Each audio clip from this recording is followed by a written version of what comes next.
10 વર્ષમાં 422 કરોડની રોકડી કરી. આ જમીન કોની હતી? ખેડૂતની જમીન હતી. મફતના ભાવે પડાવી લીધી ને 422 કરોડમાં વેચીને બજા ભાજપિયા ખાઈ ગયા ને ઓડકારો નો ખાધો. પેલા હું તમને કેટલીક ઘટના કહું કે આ ઘટના શું બને છે. 20મી ઓગસ્ટ 2025 ના રોજ 10મા ધોરણના વિદ્યાર્થીને 8મા ધોરણના વિદ્યાર્થી અમદાવાદમાં છરી મારી દીધી અને છોકરો મરી ગયો. સપ્ટેમ્બર 20, 2025 ના રોજ વૈભવ મનવાણી નામનો એક છોકરો અમદાવાદમાં એની ફ્રેન્ડ સાથે બેઠો હતો અને એક સનકી માણસ આવ્યો, છરી મારી દીધી, છોકરાને મારી નાખ્યો. ઓક્ટોબર 9, 2025 ના રોજ નરેશ ઠાકોર નામના વ્યક્તિએ 10,000 રૂપિયાની લેતી દેતીમાં છરી મારી દીધી, મારી નાખ્યો. સપ્ટેમ્બર 14, 2025 ના રોજ અમદાવાદની રિક્ષામાં બેઠેલા એક વ્યક્તિને લેવા દેવા વગરનો ખાલી ભાડા જેવી મેટરમાં છરી મારી દીધી, મારી નાખ્યો. ઓગસ્ટ 2021 ના રોજ 5,000 રૂપિયા જેવી મેટરમાં 5,000ની લેતી દેતીમાં છરી મારીને મારી નાખ્યો. જુલાઈ 2016, 2025માં 16 જુલાઈ 2025 ના રોજ એક વ્યક્તિએ એની દીકરીને લફંગા હેરાન કરતા હતા તો એ લફંગાને ઠપકો આપ્યો કે તમે અમારી છોકરીની આવી રીતે હેરાનગતિ ન કરો. લફંગાએ છોકરીના બાપાને છરી મારીને મારી નાખ્યો. દોસ્તો, મહીસાગરની અંદર 8મા ધોરણમાં ભણતી વિદ્યાર્થીનીએ ફ્રેન્ડશિપ કરવાની ના પાડી, છરી મારી દીધી, મારી નાખી બાલાસિનોરમાં. આણંદની અંદર કોંગ્રેસના પૂર્વ કોર્પોરેટર મોર્નિંગ વોકમાં ગયા, લફંગાઓ આવ્યા, છરી મારી દીધી, પૂર્વ કોર્પોરેટરનું ઢીમ ઢાળી દીધું, મારી નાખ્યા મોર્નિંગ વોકમાં. દોસ્તો, રાજકોટમાં અમિત જૈન નામના વ્યક્તિ, એનો જ્વેલરીનો શોરૂમ હતો, એમાં એ કામ કરતો હતો. 4-5 જણા આવ્યા, લેવા દેવા વગરનો, વગર વાંકે છરી મારીને એને મારી નાખ્યો. 10 ફેબ્રુઆરી 2025 ના રોજ રાજકોટમાં. રાજકોટના માલવિયા નગરમાં ઓગસ્ટ 1, 2025 ના રોજ શેર બજારના એક વેપારીને 3 જણાએ આવીને છરી મારીને મારી નાખ્યો. રાજકોટના કોઠારિયા રોડ ઉપર પાર્કિંગના મુદ્દે બબાલ થઈ, એમાં છરી મારીને મારી નાખ્યા. દોસ્તો, રાજકોટના એ ડિવિઝન વિસ્તારમાં આજુબાજુના દુકાનના ઝઘડામાં 3 જણાને છરી મારી દીધી. રાજકોટના પ્રકાશ રેલિયા નામના જીએમબીના કર્મચારીને 30,000ની લેતી દેતીમાં છરી મારીને મારી નાખ્યો. ભાવનગરના સરટી હોસ્પિટલ પાસે 19 વર્ષનો હાર્દિક ઉર્ફે ટિંચો કુકડિયાને 3,000 રૂપિયાની લેતી દેતીમાં છરી મારીને મારી નાખ્યો. વૈભવ ત્રિવેદી નામનો, આ ઘટના જાણજો ભાવનગરની, વૈભવ ત્રિવેદી નામનો એક છોકરો, એને એટીએમ કાર્ડ રસ્તામાંથી જડ્યું. એ કોનું છે એને ગોત્યું, જેનું હતું એના ઘરે દેવા ગયો. એ ઘરે દેવા ગયો તો એ ભાઈ હાજર નહોતા, એના ઘરધણી બેન હાજર હતા. બેનને એટીએમ કાર્ડ આપ્યું, કીધું કે ભાઈ આ મને રસ્તામાંથી જડ્યું છે, બધી રીતે આમ ગોતી ગોતીને સરનામું ગોતીને દેવા આવ્યો છું. બેને એમ કીધું કે આ કાર્ડ મારા ઘરવાળાનું જ છે, આપી દો. પછી બેને એના બોયફ્રેન્ડને ફોન કર્યો, એના બોયફ્રેન્ડે એના ફ્રેન્ડને ફોન કર્યો. 7-8 જણા આવ્યાની છોકરાને છરી મારીને મારી નાખ્યો. એવા આરોપથી કે તમે અમારું કાર્ડ ચોરી લીધું ને પૈસા 15,000 ઉપાડી લીધા, આ આરોપમાં જે છોકરાને કાર્ડ જડ્યું, દેવા ગયો અને છરી મારીને મારી નાખ્યો ભાવનગરમાં. દોસ્તો, 21 સપ્ટેમ્બર 2025ની ઘટના છે, જાજી જૂની નથી. ભાવનગરની અંદર વિશાલ વાજા નામના એક છોકરાને પડોશીના ઝઘડામાં છરી મારીને મારી નાખ્યો. ભાવનગરમાં એક છોકરીની ઉપર ખરાબ નજરથી એક છોકરો જોતો હતો, એને ટોકવામાં આવ્યો તો છોકરાએ છોકરીને છરી મારીને મારી નાખી. તારીખ 13 ફેબ્રુઆરી 2025. 8 નવેમ્બર 2024 કુંભારવાડામાં ગાળો બોલવાની ના પાડતા 3 જણાએ છરી મારીને ઓલાને મારી નાખ્યો. બુધાભાઈ બારિયા નામના એક વ્યક્તિ હતા ભાવનગરના ઘોઘા વિસ્તારમાં. 2 જણા ઝઘડો કરતા હતા, એને છૂટા પડાવવા ગયા તો બેએ થઈને છરી મારીને બુધાભાઈને મારી નાખ્યા. દોસ્તો, બીજી વાત સાંભળો કે ભુજની અંદર 29 ઓગસ્ટ 2025 કોલેજમાં ભણતી એક છોકરીએ એક છોકરાને ઇન્સ્ટાગ્રામ ઉપર બ્લોક કર્યો. છોકરાને ઈગો હર્ટ થયો ને છોકરીનું કોલેજની અંદર છરી મારીને મોત કરી નાખ્યું કે તે મને ઇન્સ્ટાગ્રામમાં બ્લોક કેમ કર્યો, તારી કેમ આવી હિંમત થઈ કે તું મને ના પાડે છે. 14મી સપ્ટેમ્બરના રોજ મહેસાણાના માનવ આશ્રમ ચોકી વિસ્તારમાં એક છોકરીએ એક છોકરાને ખીજવવાની ના પાડી. છોકરી રસ્તે નીકળતી હશે, 2 છોકરા રોજ ખીજવતા હશે, છોકરીએ ના પાડી કે મને ખીજવતા નહીં. એ છોકરીનું છરી મારીને ખૂન કરી નાખ્યું મહેસાણાની અંદર 14મી સપ્ટેમ્બરના રોજ. વડોદરાની અંદર માર્ચ 23 ના રોજ ફ્રેન્ડશિપ કરવાની ના પાડતા 19 વર્ષની ત્રિષા નામની છોકરીને છરી મારીને મારી નાખી. વલસાડની અંદર ઉમરગામમાં 18 વર્ષની એક છોકરી હેમા યાદવે ફ્રેન્ડશિપ કરવાની ના પાડી, છોકરાએ છરી મારીને ખૂન કરી નાખ્યું. અહીં રાજકોટના જેતલસરમાં આજથી 2-2.5 વર્ષ પહેલા જયેશ સરવૈયા નામના છોકરાએ સૃષ્ટિ રૈયાણીનું ખૂન ઘરમાં જઈને ગળું કાપીને ખૂન કરી નાખેલું લગભગ બધાને ખબર હશે. સુરતની અંદર 13 ફેબ્રુઆરીના રોજ એક તરફી પ્રેમમાં પાગલ પ્રેમીએ છોકરીની હત્યા કરી નાખી. મોરબીની અંદર 6 એપ્રિલના રોજ એક દુકાન ચલાવતી એક મહિલાને બાજુની દુકાનવાળો રોજ હેરાન કરતો હશે, મહિલાએ ના પાડી તો છરી મારીને ઘાયલ કરી નાખી. જૂનાગઢની અંદર ભવનાથમાં ફેબ્રુઆરી 12ના રોજ પ્રેમ સંબંધના નામે એક તરફી પ્રેમના નામે ઉર્મિલા નામની છોકરીની છરી મારીને હત્યા કરી નાખી. દોસ્તો, આ છરી મારીને હત્યા કરવાનું લિસ્ટ હું સવાર સુધી વાંચીશ ને તોય પૂરું નથી થાય એમ. પણ તમે શું સમજો આ વાત ઉપરથી? હું એમ કહેવા માંગુ છું કે આ છરી મારનારા લોકો, તલવાર મારનારા લોકો, જમીન પચાવી પાડવા વાળા લોકો, વ્યાજે રૂપિયા આપીને સાટાખત કરાવી લેવા વાળા લોકો, કોઈના ઉપર કુહાડી ધાર્યું મારી લેવા વાળા લોકોને ગુજરાતની પોલીસનો ડર નહીં લાગતો હોય? તમે વિચારો કે આખા ગુજરાતની પોલીસ ગોપાલ ઇટાલિયા, ચૈતર વસાવા, ઈશુદાનની પાછળ લગાડી દીધી છે. લફંગાઓને કીધું છે કે જ્યાં છરીયું મારવી હોય નામ મારો, પોલીસ ગોપાલ પાછળ છે. દોસ્તો, ગુજરાતમાં આ વાત વ્યાજબી લાગે છે તમને? દોસ્તો, છરી મારવી એટલે સામાન્ય ઘટના થઈ ગઈ. અને આ છરી મારનારાઓને હિંમત કેમ થાય છે એ જાણજો કે આ છરી મારનારા લોકો, વાત વાતમાં ખૂન કરી નાખનારા લોકોની હિંમત એટલે થાય છે કે એ છરી મારનારાને ખબર છે કે હું કોઈ છોકરીને ફ્રેન્ડશિપનું પૂછીશ, એ મને ના પાડશે, પછી હું છરી મારીશ તો CR પાટીલ ને સંઘવીની પોલીસ 25-50 હજાર રૂપિયા લઈને મને ઘરે ભેગો જાતો કરી દેશે, મારું કાંઈ નહીં બગાડી લે. અને એટલે છરી મારનારાઓને સંઘવી ઉપર વિશ્વાસ છે કે આ સંઘવીના રાજમાં મરા એટલી છરીઓ મારો, 50,000માં જામીન થઈ જાય, 20,000માં જવા દેશે, 10,000માં ઘરે મૂકી જશે. પણ તમારી જેવો સામાન્ય માણસ હેલ્મેટ વગર હાથમાં આવશે તો જાણે પાકિસ્તાનથી 2 વ્હીલ લઈને નહીં આવ્યો એવું વર્તન તમારે હારે કરશે. તમે જો હેલ્મેટ વગર હાથમાં આવ્યા તો પાકિસ્તાનથી 2 વ્હીલ લઈને આવ્યો એવી રીતનું વર્તન તમારે હારે મવડી ચોકડી ઉપર થવાનું છે. પણ છરી મારનારા લોકો, કુહાડી મારનારા લોકો, બેનો દીકરીઓનું ખૂન કરનારા લોકોને હર્ષ સંઘવી ઉપર ભરોસો છે કે આ અમને બચાવી લે, આ અમારો માસીનો ભાણો છે, અમને બચાવી લે. દોસ્તો, દિલ ઉપર હાથ રાખીને વિચારો કે આ છરી મારનારાઓની હિંમત વધી છે એ ગુજરાત માટે વ્યાજબી છે કે ગેરવ્યાજબી છે? કાલ કોનું ઢીમ ઢળી જાય ક્યાં પૂછવા જવાનું? 2 પોટલી ગમે એ મારી જાય, છરા તલવારું લઈને ખુલ્લા રોડે રખડવા માંડે છે કે જે હાથમાં આવે ને મારું. કયો કાયદો, કઈ વ્યવસ્થા? કોઈ કાયદો વ્યવસ્થા કાંઈ છે નહીં. અમે જો આંદોલન કરીએ, રાજુભાઈ કરપડાએ આંદોલન કર્યું બોટાદમાં, તો પોલીસના ધાડે ધાડા આવ્યા અને એમ કીધું, અમે આંદોલન કર્યું તો એમ કીધું કે કાયદો ને વ્યવસ્થા બગડે છે. નહીં, કાયદો ને વ્યવસ્થા નહીં, તમારા લુગડા બગડે છે. આમ આદમી પાર્ટી આવે ના તમારી ચડિયું બગડે છે, કાયદો ને વ્યવસ્થા નહીં બગડે.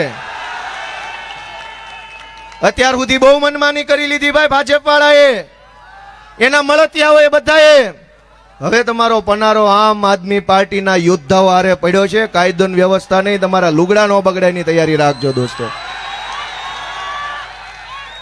મિત્રો, ગુંડા, બદમાશ, બેફામ ફરે છે, કોઈ પૂછવા વાળું નથી. મને હું ધારાસભ્ય બન્યા પહેલા અને ધારાસભ્ય બન્યા પછી અનેક લોકો મળવા આવે છે. તમે એક વસ્તુ જરાક ધીરજ ગંભીરતાથી સાંભળો કે જે માણસ એટલું લાચારી ભર્યું જીવન જીવે છે કે કોકની પાસે આટલી થેલી, કોકની પાસે આટલી થેલી, કોકની પાસે આટલી થેલી, કાગળિયાના થપ્પે થપ્પા દરેક માણસના ઘરમાં પડ્યા છે, પણ ન્યાય ક્યાંય મળતો નથી. વ્યાજે પૈસા આપ્યા હોય, જરૂર હોય દવાખાનામાં લીધા હોય, એ વખતે રજીસ્ટર બાનાખત કરાવી લે અને પાછળથી દસ્તાવેજ કરીને જમીનો પચાવી લે. પેલા ખેડૂત છે એ 5 લાખ રૂપિયાની વ્યાજની અંદર આખી 10 વીઘા જમીનો દઈ દેવી પડે એવા અનેક દાખલાઓ સમાજમાં બની રહ્યા છે દોસ્તો. અને ક્યાંય કોઈ મામલતદાર, કોઈ પીએસઆઈ, કોઈ કલેક્ટર સાંભળવા તૈયાર નથી ગરીબ ખેડૂતની વાત કે ભાઈ 2 લાખ રૂપિયામાં અમારી 10 વીઘા જમીન લખાવી લીધી. કોણ સાંભળે?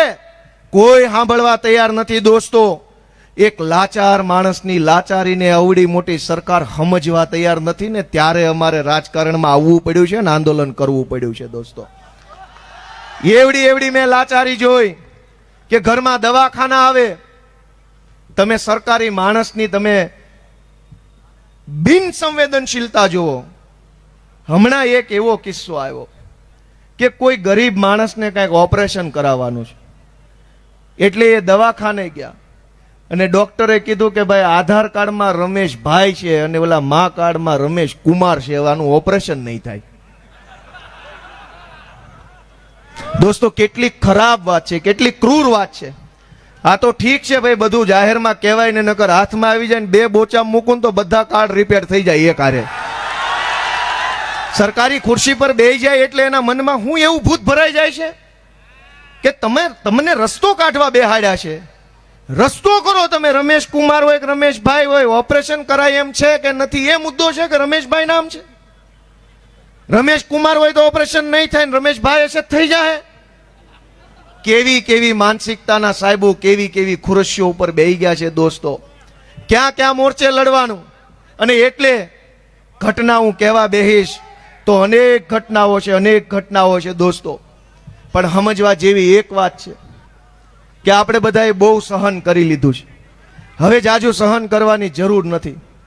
તમે 2 વાત મનમાં વિચારો. ભાઈ સાંભળો છો, તમે એક વસ્તુ બધા મનથી વિચારે કે તમે પોતે 10-10, 12-12 વર્ષની આગોતરી વેતરણમાં જીવતા હશો કે મારા ઘરે 2 દીકરા કે 1 દીકરો 1 દીકરી છે, એ મોટા થશે, એને ભણાવવાનું, એને રહેવાનું.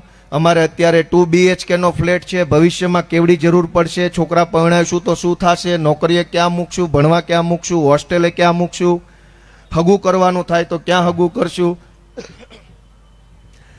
દરેક માણસ કેટલું બધું આગળનું વિચારીને જીવે છે.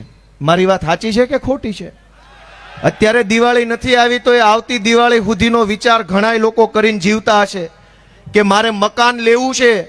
2027માં તો પૈસા કેવી રીતે બચાવવું, એ બચેલા પૈસા બેંકમાં મૂકવું કે FD કરાવવું કે કોકને ઉછીના આપવું કે શું કરવું. દરેક માણસ કેટલું મોટું લાંબા ગાળાનું આયોજન વિચારીને જીવે છે. પણ આપણી સરકાર દોસ્તો કશું જ વિચાર્યા વગર જીવે છે. હાવ વિચાર્યા વગરનું લોલમ લોલ તંત્ર હાલે છે. તમે 5 વર્ષ આગળનું વિચારીને જીવો છો, 10 વર્ષ આગળનું વિચારીને જીવો છો. પણ આ રાજકોટ મ્યુનિસિપલ કોર્પોરેશનની ખુરશી પર બેઠેલો એક સાહેબ જે છે ને, એ તો એટલું જ વિચારે છે કે આ ખુરશી પર હું કેટલા વર્ષ, કેટલા મહિના મને આ રાખશે ને મારી બદલી ક્યાં થશે ને એ ત્યાં સુધી હું કેટલા ભેગા કરી લઉં, એટલું જ એની પાસે આયોજન છે. તમારી પાસે 10 વર્ષનું આયોજન છે કે મકાન ક્યારે આવશે, દીકરા ક્યારે આવશે. એની પાસે એટલું જ આયોજન છે કે આજે મને ફલાણા ઝોનનો ઇન્ચાર્જ બનાવ્યો છે તો અહીંથી કેટલું ઉલેચી લઉં અને બદલી થાય તેથી મને ક્યાં મૂકે, એની ભલામણ કરવા માટે કયા નેતાના પગ ચાટવા પડશે. દોસ્તો, દરેક અધિકારી ગુજરાતની સરકારમાં પ્રમોશન ક્યાં થશે, બદલી ક્યાં થશે, મને અહીંથી કેટલા ખાવા મળશે, 1.5 વર્ષનું વિઝન લઈને જીવે છે બધા. લગભગ સરકારી માણા 2-5 હારા હોય તો એને ભગવાન 100 વર્ષ ના કરે, પણ બાકીમાં કઈ લેવા જેવું છે નહીં. દરેક સરકારી માણસ માત્ર એની બદલી ક્યાં થશે ને અહીંયાથી માલ કેટલો મળશે એની આગળ એની પાસે કોઈ વિચાર વધ્યો નથી. નેતાની શું હાલત છે? અધિકારી પાસે 1.5 વર્ષનું આયોજન છે. નેતા પાસે મને હવે ટિકિટ મળશે કે નહીં, મળશે કે નહીં, એની પાસે એનાથી આગળ આયોજન જ નથી. સરકાર પાસે શું આયોજન? તો કે આવતી સરકારમાં આવતી ચૂંટણી 27ની જીતવી હોય તો કેટલા લોકોને મૂર્ખ બનાવવા પડે, એના માટે કેવા મેસેજ નાખવા પડે, એની પાસે એ આયોજન છે. તમારા છોકરા ક્યાં ભણશે એનું કોઈની પાસે આયોજન નથી. મવડીમાં કેટલા નવા બાળકો જન્મા, એના માટે કેટલી વ્યવસ્થાની જરૂર પડશે, કેટલા રોડની જરૂર પડશે, કેટલા બગીચાની, કેટલા દવાખાનાની, કેટલી યુનિવર્સિટીમાં મેડિકલની સીટ કેટલી જોશે, MBA BBA ની, કોમર્સની, સાયન્સની કેટલી સીટો જોશે? સરકાર પાસે કોઈ આયોજન નહીં. નહીતર સરકારને ખબર છે જેટલા છોકરા જન્મે એનું જન્મનું રજીસ્ટ્રેશન તો કોર્પોરેશનમાં થાય છે ને. 2022ના વર્ષમાં દાખલા તરીકે રાજકોટમાં 35,000 છોકરા જન્મ્યા હોય તો સરકારને ખબર છે કે આ 35,000 જણા હાટું કંઈક વ્યવસ્થા કરવી પડશે. પણ સરકારને ખબર છે કે 35,000 જન્મે કે 3 લાખ ને 35,000 જન્મે કરશે એનો બાપો અને દઈ છે મત અમને પાછો તોય. દોસ્તો, એની પાસે કોઈ વ્યવસ્થા નથી આપણા માટે. તમે અહીંયા ગામડું મૂકીને કંઈક સારું હશે, સારું થશે એવી આશાએ અહીંયા આવ્યા. અને અહીંયા એમણે આ ટીપી લાવ્યા મવડીમાં. આખા ગુજરાતમાં અત્યારે ટીપીના નામે બહુ મોટો હોબાળો હાલે. ખ્યાલ છે બધાને? 40% જમીન કાપી લે છે ખેડૂતની, એમ કહીને કે આ જમીન ટીપીમાં કપાત થાય, પછી અહીંયા શાળા બનશે, દવાખાના બનશે, ગાર્ડન બનશે, ફાયર સ્ટેશન બનશે, લાઇબ્રેરી બનશે, સ્વિમિંગ પુલ બનશે. આવું બધું આંબા આંબલી બતાવી ગરીબોની 40% જમીન, ખેડૂતોની 40% જમીન આ ભાજપના લોકો ટીપીના નામે કાપી લેશે. મને વિસાવદર વિધાનસભાનો ધારાસભ્ય બનાવ્યા પછી મુખ્યમંત્રી સાહેબને ફેસ ટુ ફેસ મેં પૂછ્યું કે સાહેબ, હું વકીલ છું, કાયદાની ચોપડી આખી 10 વખત વાંચીને તમારી સામે ઊભો છું. લ્યો આ ચોપડી, કયા પાના પર, કઈ લાઈનમાં, કઈ કલમમાં, કયા શબ્દમાં લખ્યું છે 40% જમીન તમારે કાપી લેવી? બતાવો, જાઓ, હું જોઉં છું કે ક્યાં લખ્યું છે. દોસ્તો, ટાઉન પ્લાનિંગ એક્ટ નામનો કાયદો બન્યો છે 1976માં. એક પણ જગ્યાએ 1 ફૂટ જમીન કાપવાનું પણ ચોપડીમાં લખ્યું નથી ક્યાંય. છતાંય 40% જમીન ગુજરાતના તમામ શહેરોમાં ખેડૂતોની કાપી લેશે. અને આ ધંધો શું કામ કરે છે સાંભળજો. ટીપીના નામે 40% જમીન કાપ્યા પછી આપણને એમ કે આ તો ફરજિયાત છે, કાપવી જ પડે. જમીન નહીં કાપીએ તો વિકાસ ક્યાંથી કરશું? સ્કૂલ ક્યાં બનશે? દવાખાના ક્યાં બનશે? પણ હું ડોક્યુમેન્ટ લઈને આવ્યો છું.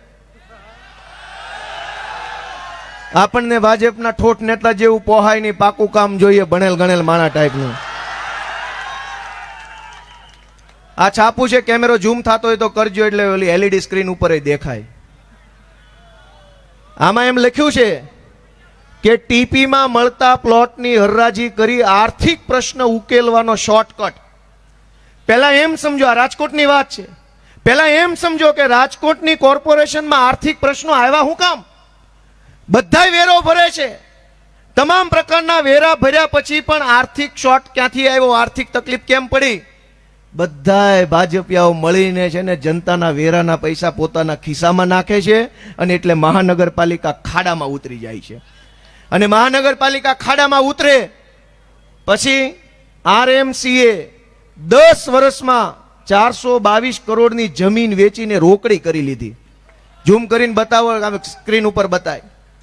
10 વર્ષમાં 422 કરોડની રોકડી કરી. આ જમીન કોની હતી? ખેડૂતની જમીન હતી. મફતના ભાવે પડાવી લીધી ને 422 કરોડમાં વેચીને બજા ભાજપિયા ખાઈ ગયા ને ઓડકારો નો ખાધો. દોસ્તો, જમીન તમારી મફતના ભાવે લઈ જાય ભાજપ વાળા, અને વેચી કોને? ભાજપના નેતાઓને. હું બીજું પાનું ખોલું છું કે આ ગુડા લખ્યું, ગુડા. ગુડા એટલે ગાંધીનગર અર્બન ડેવલપમેન્ટ ઓથોરિટી. જેમ અહીંયા રૂડા છે, ગુડાએ સરગાસણ અને કુડાસણના 1.70 અબજના 2 પ્લોટ હરાજીથી વેચવા મૂક્યા. આ જમીન 40% લેખે મફતના ભાવે કાપી લીધી ભાજપના મળતિયાઓએ.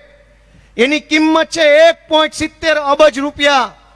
એ ખેડૂતની જમીન મફતમાં લઈને 1.70 અબજમાં વેચીને બધાએ ભાગ પાડી લીધો ને કોઈ ઓડકારે ખાધો ને કોના પેટમાં કેટલો માલ ગયો.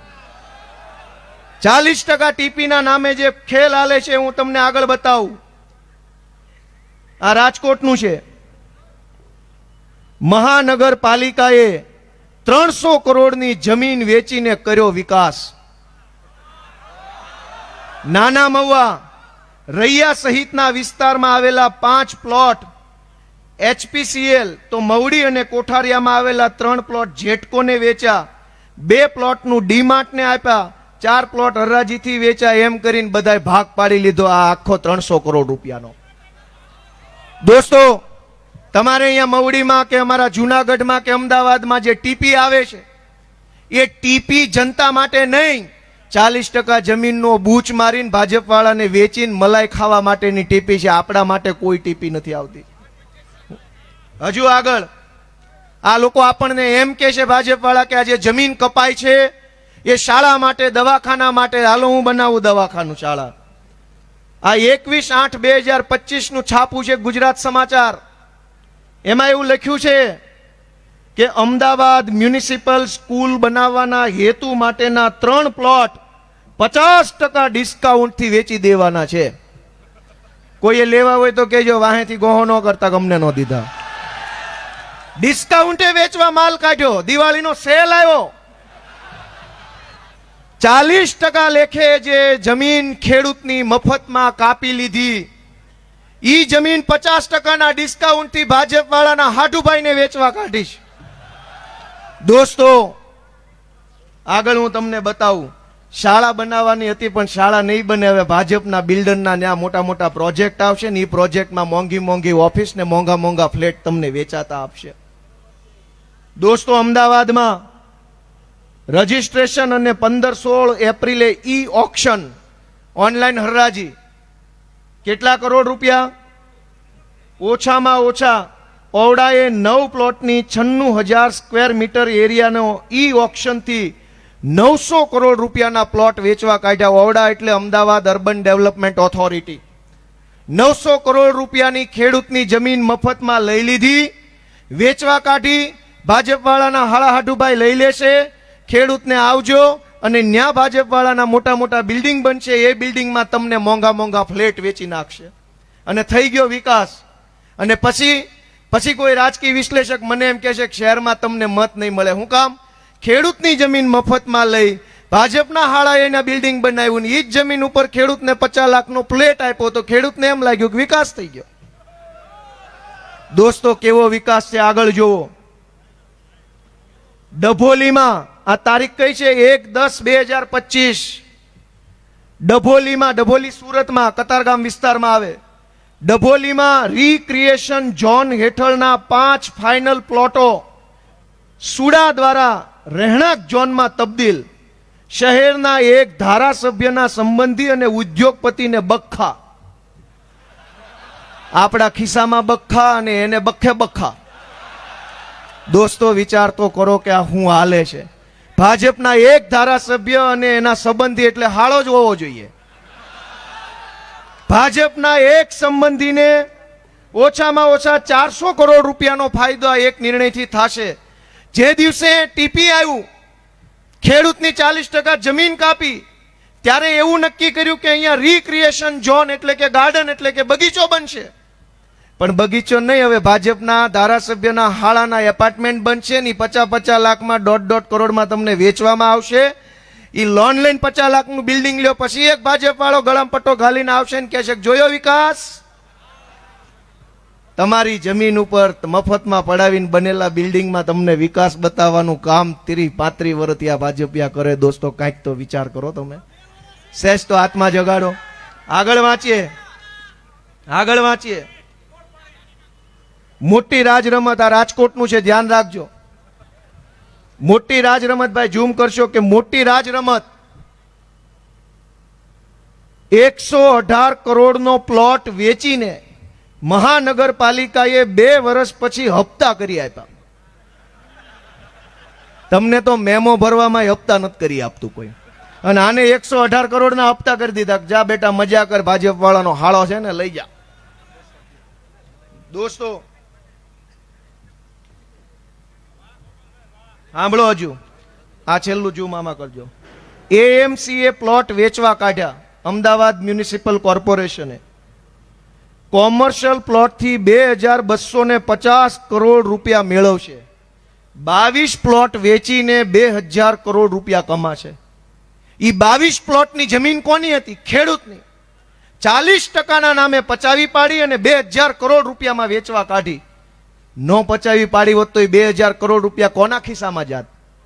ખેડૂતના ખિસ્સામાં જાત. દોસ્તો, ખેડૂતને લૂંટીને અને લાવવા. આ સૌથી મહત્વનું કાગળ છે દોસ્તો, યાદ રાખજો. ગુજરાત આખામાં ભાજપ વાળા એમ કે છે કે 40% જમીન તો કપાય જ, 40% જમીનનો કાયદો છે, પણ નહીં. બધા જ કાયદા ગુજરાતના ગરીબ માટે, નાના માણસ માટે, લાચાર માટે, ખેડૂત માટે છે. ભાજપ વાળાના 100 ગુના માફ છે આ ગુજરાતની અંદર. આ કાગળ જોવો, આ કાગળ જોવો. 7મી ઓક્ટોબર 2025 નું તાજું કાગળ છે, હાવ તાજું. આ ઓક્ટોબર મહિનો ચાલુ છે હજુ. 7મી તારીખે ગુજરાતની સરકારે સેક્શન ઓફિસર છે નિમેશ મંધરાની સહીથી એક કાગળ બહાર પાડ્યું. આ કાગળ છે કે સાણંદની આજુબાજુમાં એક ટીપી બહાર પાડવામાં આવી અને એ ટીપી નો નંબર આપ્યો કંઈક 457 નંબરની ટીપીમાં સરકારે એવું લખ્યું કે કોઈ અરજદાર, એક ભાઈએ અરજી આપી સરકારને, અરજદાર દિલીપ ઠાકરે અરજી આપી અને અરજદાર કેદાર તાંબેએ અરજી આપી. બંનેએ અરજી આપીને ગુજરાત સરકારને વિનંતી કરી, માનની સાહેબશ્રી અમારી જમીન ન કાપો એવી અમે વિનંતી કરીએ છીએ. સરકારે આ લેખિતમાં 7/10/2025 ના રોજ હુકમ કર્યો કે અરજદારે અરજી કરી છે, એમણે વિનંતી કરી છે, બહુ નાના માણસ છે, ગરીબ માણસ છે, એટલે એમની કુલ 4,71,000 ચોરસ મીટર જમીન જે છે એમાંથી 40% કપાત કરવાના બદલે માત્ર 10% કપાત કરવી, 30%ની ખેરાત. આ ભાજપના 2 માણસોની 10% જમીન કપાત થશે. ભૈયા ઝૂમ કરીને બતાવો અહીંયા. ભાજપના માણસોની જમીન 10% કપાય અને ગરીબ ખેડૂતની 40% જમીન કાપી અને વિકાસના નામે છેતરવા માટે નીકળ્યા. દોસ્તો, હું તમારી આંખ ઉગાડવા માટે, તમારો આત્મા જગાડવા માટે આવ્યો છું. ગોપાલ ઇટાલિયાનું કાંઈ નુકસાન નથી, આમ આદમી પાર્ટીનું નુકસાન નથી. દોસ્તો, તમે વિચારો, તમારું બધું જ ભાજપે પડાવી લીધું. શાળા પડાવી લીધી, દવાખાના પડાવી લીધા, જમીન પડાવી લીધી. ખિસ્સામાં 2-5 રૂપિયા હતા તો ચોકડી વાળાએ ચોકડી ઉપર એ પડાવી લીધા. હવે શું વધ્યું છે? જરાક વિચાર કરો દોસ્તો, જરાક વિચાર કરો. હું તમારો આત્મા જગાડવાની કોશિશ કરું છું. અમારું કોઈ નુકસાન નથી ગયું. આજ તમે જુઓ, બોટાદની અંદર હળદળ ગામમાં ખેડૂત મહાપંચાયતનું આયોજન આમ આદમી પાર્ટી દ્વારા કર્યું હતું. કડદો કરે છે. દોસ્તો, એક વાત વિચારો કે આ ગુજરાતમાં આમ જનતાએ 12 માસ આંદોલન જ કરવા પડે છે. સાંભળજો, હું તમને કહું, શાળામાં ફી વધારો થાય તો 100 વાલીઓએ આવવાનું. શાળાનો ફી વધારો પાછો ખેંચો, આંદોલન પાછો ખેંચો. દોસ્તો, ગામમાં બસ ન આવતી હોય તો આંદોલન, કે બસ લાવો, આંદોલન. સોસાયટીમાં પીવાનું પાણી ન આવે તો માટલા ફોડવાનું આંદોલન. દવાખાનામાં ડોક્ટર ન હોય તો ડોક્ટર મૂકોનું આંદોલન. પોલીસ FIR ન લખે તો FIR લખો, આંદોલન. આપણને એમ થાય કે અહીં આંદોલન કરવા જ જઈનમાં છીએ, બીજું કઈ આપણી પાસે કામ જ નથી. રોજ જાગી નવા આંદોલનમાં જોડાવાનું.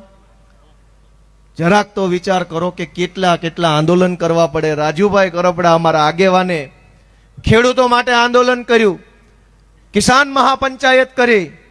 આજે બોટાદની અંદર શું ઘટના બની? જે ઘટના મવડી ચોકમાં પાટીદાર આંદોલન વખતે બની હતી ને એવી ઘટના ત્યાં બની. પોલીસ વાળા 4 બુટલેગરો લઈને આવ્યા. એ બુટલેગરોએ પહેલા પથરા ઉછાળવાનું ચાલુ કર્યું. ગામ જોવે કે આ કયા ગામના છે. ત્યાં તો પોલીસ કે પથ્થર મારો થયો અમારા ઉપર, મારો બધાને.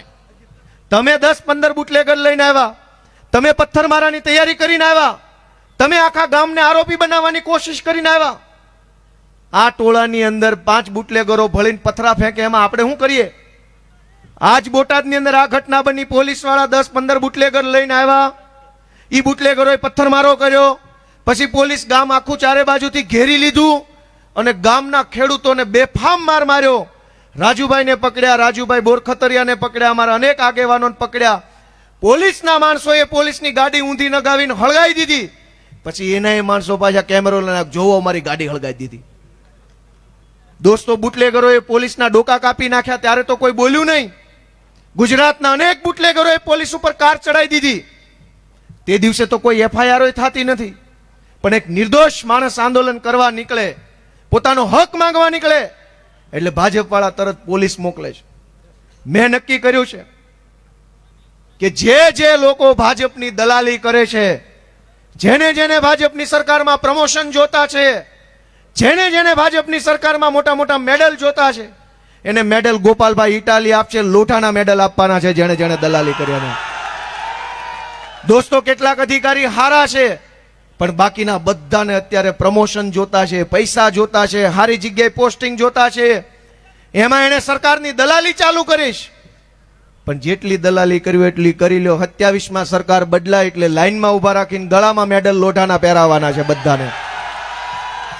આવું મોટું સ્ટેજ બનાવશું ને લાઈનમાં જ આવવા દેવાના. કોઈ ધક્કામુક્કી નહીં થવા દઈએ. અમે કમ્પ્લેટ વારો લેવાનો છે. દોસ્તો, જનતાને રીબાવે છે એને છોડી નથી દેવાના. તમારું શું માનવું છે બધાનું? જેણે જેણે જનતાને દબાવવાનું કામ કર્યું, જનતાનું શોષણ કરવાનું કામ કર્યું, જેણે ભ્રષ્ટાચાર કર્યો, જેણે પૈસા લૂંટ્યા છે, એ બધાને મેડલ આપવો જોઈએ. એકનો આપવો જોઈએ. કયો છે બધા મને? દોસ્તો, તમારા બધા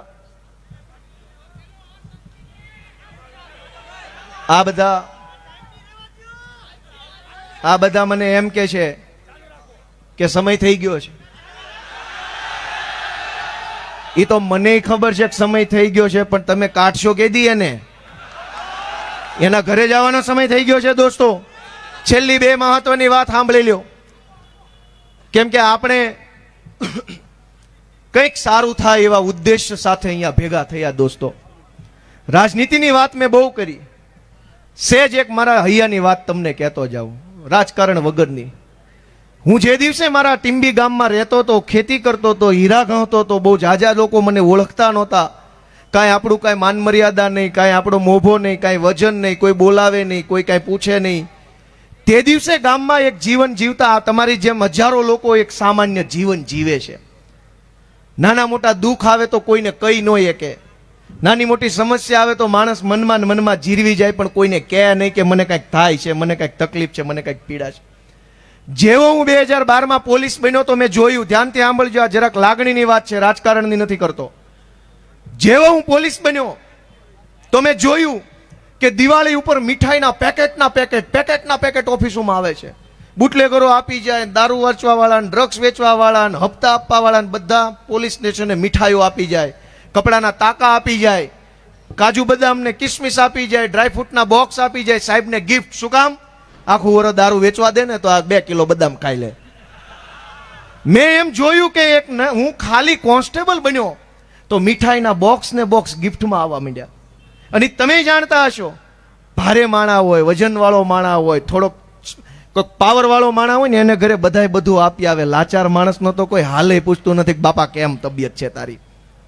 ત્યાર પછી હું ક્લાર્ક બન્યો તો અમારી ઓફિસમાં દિવાળી ઉપર મીઠાઈના બોક્સના બોક્સ કઈ તો કે આ આઉટસોર્સ એજન્સી પાસેથી બોક્સ આવ્યું. આ મામલતદાર ઓફિસમાં મેન પાવરનું ટેન્ડર છે, એનું કોઈ મીઠાઈનું બોક્સ આવ્યું, કાજુ કતરી, મોહન થાળ ને આ થાળ ને બધું આવે. તમે વિચારો દોસ્તો, આજ હું ધારાસભ્ય બન્યો તો મારા ઘરે અનેક મીઠાઈના બોક્સ આપી જાય લોકો. ભાઈ તમે ધારાસભ્યને આપો છો ને, ગોપાલભાઈ ખેતરે પાણી વાળતા હોત તો શું આપે તમે એને? કોઈ કાંઈ આપે જ નહીં. તો હું તમને એક વિનંતી કરતો જાઉં છું, હું એ વાતને અહેસાસ કરું છું કે હું વાડીએ પાણી વાળતો તો હું ધારાસભ્ય છું. એ બે પરિસ્થિતિમાં નાના માણસની વેદના શું છે ને અમારે ચોપડા વાંચી ન સમજવાનું, અમને પોતાને ખબર છે કે આટલી બળતરા હોય. નાના માણસની પીડાના પુસ્તક અમારે ન વાંચવા પડે. અમે તો એ પીડા જીવીને, જોઈને, જીરવીને આ સ્ટેજ ઉપર પોગેલા માણસ છીએ. અને એટલે મેં નક્કી કર્યું છે, અને તમને વિનંતી કરવી છે કે ધારાસભ્ય બન્યા પછી આ મારી પહેલી દિવાળી છે. મેં નક્કી કર્યું છે કે મને જે પગાર મળે એ પગાર અને એની અંદર બીજા લાખ રૂપિયા નાખીને જે કાંઈ 1.5-2 લાખ રૂપિયા થાય એ 1.5-2 લાખ રૂપિયાથી હું મારા મત વિસ્તારના ગરીબોને છે ને દિવાળીમાં એના જીવનમાં ખુશી આવે ને એવું કામ કરવું છે. કેમ કે તહેવાર છે ને આપણા જીવનમાં ખુશી લઈને આવે. 100 સમસ્યા હોય, કોઈક લઈ ગયું હોય, દઈ ન જાતું હોય, દીકરા દીકરીને પ્રોબ્લેમ હોય, પરિવારમાં ઝઘડા હોય, પણ દિવાળી આવે ને તો થોડી ખુશી આવે જીવનમાં. તહેવાર આવ્યો, મજા આવી. પણ બધાના જીવનમાં ખુશી નથી આવતી. કેટલાક માણસો હજુ એક અંધકારમાં જીવે છે. એના જીવનમાં અંધારું દૂર કરવાની જવાબદારી કોની? આ સરકારના ભરોસે રહેવાય એમ નથી. આને તો આપણને રાખ બનાવ્યા, ગરીબ બનાવ્યા, બધી જ બાજુથી લૂંટી લીધા. મારી ગણતરી એમ છે, રાંકનું રતન શબ્દ સાંભળ્યો છે બધાએ? એનો અર્થ શું થાય? રાંક એટલે ગરીબ, રતન એટલે હીરો, મૂલ્યવાન વસ્તુ. ગરીબ માણસના ઘરની મૂડી છે ને એના છોકરા હોય, એની પાસે બીજી મૂડી જ ન હોય. એમ કહો કે રમેશભાઈ તમારી મૂડી હું? તો કે આ અમારો આ સુરેશ અમારી મૂડી. રાંકનું રતન એટલે ગરીબ પાસે કાંઈ ન હોય ને ત્યારે એની પાસે એના છોકરા હોય. ગુજરાતના કરોડો ગરીબોના રાંકનું રતન બનવાની જવાબદારી આપણે બધા લેવાની છે. આ મવડી ચોકમાંથી આપણે લેવાની છે કે ભાઈ આપણે રાંકનું રતન બનવું છે. દોસ્તો, સરકાર કાંઈ બંધાઈ દે એમ નથી. એની પાસે એક રોડ માગ્યો ને એક હારી પોલીસ માગી, બેમાંથી એકેય આપી શક્યા નથી. ત્રીજું તેની પાસે માગવું હું? અને આપણા ગુજરાતના કવિ ઉમાશંકર જોશીએ કીધું છે કે 3 વાના મુજને આપ્યા. ભગવાનને એમ કહે છે કવિ કે 3 વાના મુજને આપ્યા, હૈયું, મસ્તક અને હાથ. બહુ દઈ દીધું, જા ત્રીજું નથી માગવું નાથ. ભગવાને આપણને હૈયું, મસ્તક ને હાથ આપ્યું છે. હૈયાથી આપણે લાગણીથી વિચારવું જોશે. બીજા માણસ માટે, ગરીબ માણસ માટે, નાના માણસ માટે, ખેડૂત માટે, મજૂર માટે. હૈયું ઈશ્વરે હૈયું આપ્યું છે ને, એ હૈયાથી નાના માણસ માટે વિચારો, જરાક લાગણીથી વિચારો. મસ્તક આપ્યું છે એ બુદ્ધિ દોડાવો કે શું કરવાથી આ ભાજપવાળા ઘર ભેગા થાય. અને હાથ તો નાથે, 1000 હાથવાળા નાથે આપણને હાથ આપ્યા છે, હાથથી દબાવો બટન જાડું ના કરો ઘર ભેગા. દોસ્તો, ભગવાને 3 વસ્તુ આપી, હૈયું, મસ્તક, હાથ. બહુ દઈ દીધું, જા ચોથું નથી માગવું નાથ. પણ હું તમારી પાસે માગવા આવ્યો છું કે હું તમારો છોકરો છું. એકવાર તમારા 2 હાથ આશીર્વાદ વાળા અમારા માથે મૂકી દો ને તો અમે ગુજરાતનું ઘણું સારું કરી શકીએ એમ છે. દોસ્તો, તમે બધા અમને આશીર્વાદ આપશો કે નહીં આપો? પણ રાજકીય પંડિતો એવું કહે છે કે શહેરમાં તમારું કાંઈ નહીં ઉપજે, ના ભાજપ જ આવશે. તમારું શું માનવું છે એમાં? દોસ્તો, આ વખતે એવા ઘર ભેગા કરો, એવા ઘર ભેગા કરો કે 100 વર્ષ સુધી શહેરમાં આ મીંદડા દેખાવા ન જોઈએ. ગરીબ માણસની હાય લાગી જવી જોઈએ એને. બહુ લાચારી કરાવડાવી છે આપણી પાસે. દોસ્તો, હવે આપણે આટલું બધું સહન કરવાની જરૂર નથી. સહેજ જરાક જાગો. અમારી આમ આદમી પાર્ટીના ભાઈ શ્રી ચેતનભાઈ કમાણી ખૂબ સંઘર્ષ કરી રહ્યા છે. એમને એકવાર જોરદાર તાળીઓથી વધાવો. આ વોર્ડના આગેવાન છે, ચૂંટણી લડ્યા હતા અહીંથી. એવા અમારા આગેવાન અજીતભાઈ લોખેલ, અમારા શિવલાલભાઈ બારસિયા, અમારા રાહુલભાઈ ભુવા, અમારા રાજકોટ શહેરના પ્રમુખ દિનેશભાઈ.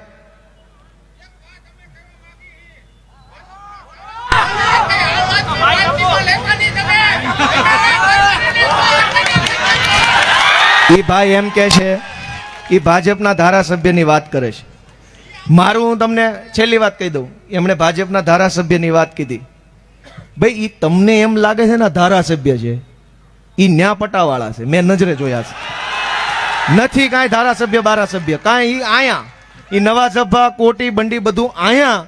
ન્યા એની પાસે કચરા પોતા કરાવે છે. અમે નજરે જોઈ છે. દોસ્તો, રોવે છે, રોવે પણ કઈ નથી એકતા કોઈને. અને મારી વાત ખોટી હોય તો વિધાનસભાના કેમેરા છે ને એમાં લાઈવ રેકોર્ડિંગ થાય છે, સીસીટીવી રિલેઝ કરી દો. આખા ગુજરાતમાં જનતા જોઈ લે કાયદેસરના કચરા પોતા કરાવે છે આની પાસે. હું દાવા સાથે મેં 50 વખત અલગ અલગ જનસભાઓમાં કીધું કે ભાજપના ધારાસભ્યો છે એ વિસ્તારમાં ધારાસભ્ય, વિધાનસભામાં પટાવાળા લેવલના માણસોને તમે ધારાસભ્ય બનાવીને બેઠા છો. આમાં પીડા કેમ ઓછી થાય? દોસ્તો, કંઈક ભણેલા ગણેલા બાજુ તમારું દૂરબીન ફેરવો, તમારો કેમેરો આ ભણેલા માણા બાજુ કરો અને તમારો કેમેરો ઝૂમ કરો ને તો તમને ગોપાલભાઈ ઇટાલિયા, ઈશુદાન ગઢવી, ચૈતર વસાવા જેવા હજડ બમ યુવાનો તમારા કેમેરામાં દેખાય. દોસ્તો, ખૂબ ખૂબ હૃદયપૂર્વક બધાનો આભાર. ભારત માતા કી જય. જવાન. હલો, ખૂબ ખૂબ આભાર ગોપાલભાઈ કે તો આપણે ખૂબ ખૂબ માર્ગદર્શન આપ્યું. વ્યવસ્થામાં જરાક ભાઈઓ જવામાં